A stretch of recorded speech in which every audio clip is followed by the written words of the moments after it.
How's it going, guys? We have a possible question cardio steps 1 and 2. 57-year-old man. He's got a 2 on 6 late peaking systolic murmur with an ejection click. S4 heart sound is present.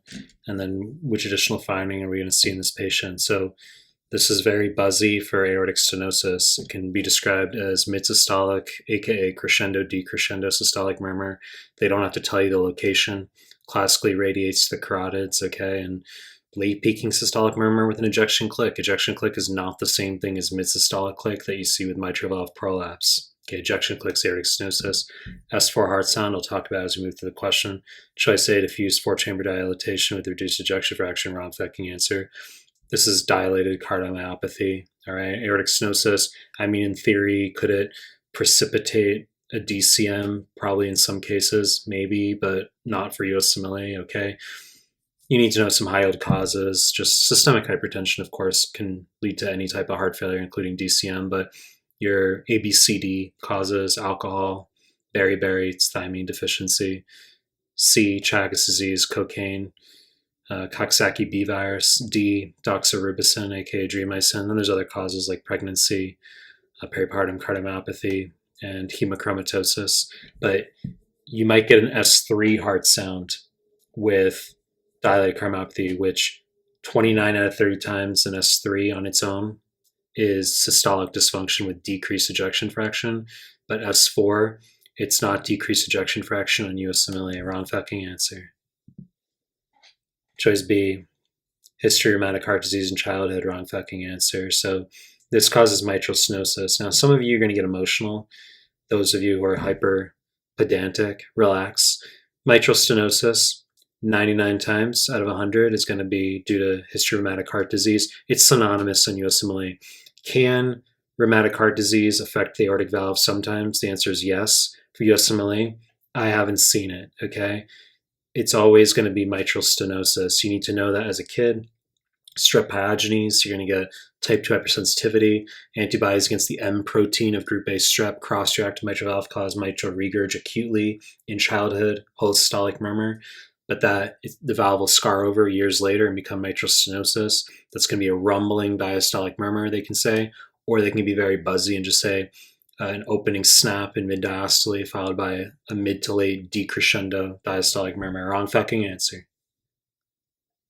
Choice C, hypertrophic sarcomeres laid in series. Wrong fucking answer. So these are laid in parallel. An S4 heart sound, that's diastolic dysfunction. Hypertrophic cardiomyopathy, it's due to afterload, an S4 heart sound. Okay, S3 preload. So when you have an S4 with increased afterload, such as due to aortic stenosis, then you're going to have sarcomeres laid in parallel, concentric hypertrophy due to afterload.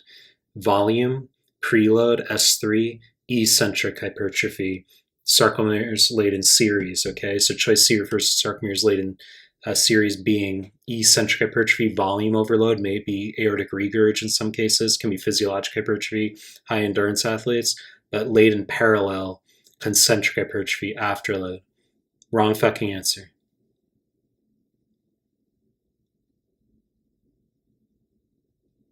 Choice D, normal PCWP. Wrong fucking answer. PCWP equals left atrial pressure, so we have aortic stenosis backs up to left atrium. So LAP will be increased, PCWP will be increased, backs up to the lungs, increased pulmonary capillary hydrostatic pressure, transitation in the lungs, you get pulmonary edema, okay? And you need to know that there's normal PCWP in cor pulmonale, which means right heart failure due to a pulmonary cause. Wrong fucking answer. Choice C, preserved ejection fraction. Correct answer, sort of hinted at it earlier. But S4, diastolic dysfunction basically always, which a characteristic of a hallmark of diastolic dysfunction is preserved ejection fraction, heart failure, okay? So you said S3 heart sound, almost always, 29 out of 30 times is systolic dysfunction. 1 out of 30, there's an erratum on one of the new CMS forms, in my view, okay? I mean, in my view, I think they fucked up. But there's one question in history where they give S3 as diastolic dysfunction, but it's wrong, as I said. S4, if you Google it, they'll say S3. Did you mean systolic dysfunction? So S4 diastolic dysfunction, S3 systolic dysfunction. And so you get preserved ejection fraction, okay? And afterload can cause it. Systemic hypertension, it can be aortic stenosis, but hypertrophic and restrictive cardiomyopathies, Preserved ejection fraction, diastolic heart failure. The patient's heart merely cannot expand as easily as it should, but it can pump just fine with normal/preserved ejection fraction. Is what they want you to know. So correct answer, let's just hop to the final one. Pulsus paradoxus, wrong fucking answer. 19 out of 20 times, that's going to be cardiac tamponade in USMLE. It just means a drop in systolic blood pressure greater than 10 millimeters of mercury with inspiration. USMLE can be slick about things, write it as paradoxical pulse. Holy shit. Students like, oh, I didn't realize that was Pulsus paradoxus. Okay, I mean, 19 out of 20 times, it's tamponade. Very rarely, it could be things like severe asthma. Okay, but cardiac tamponade equals pericardial effusion plus low blood pressure. So tamponade, you get Beck triad, which is number 1, hypotension, number 2, JVD, number 3, muffled/distant heart sounds, and then you get plus or minus Pulsus paradoxus. Maybe about a third of questions they'll mention it.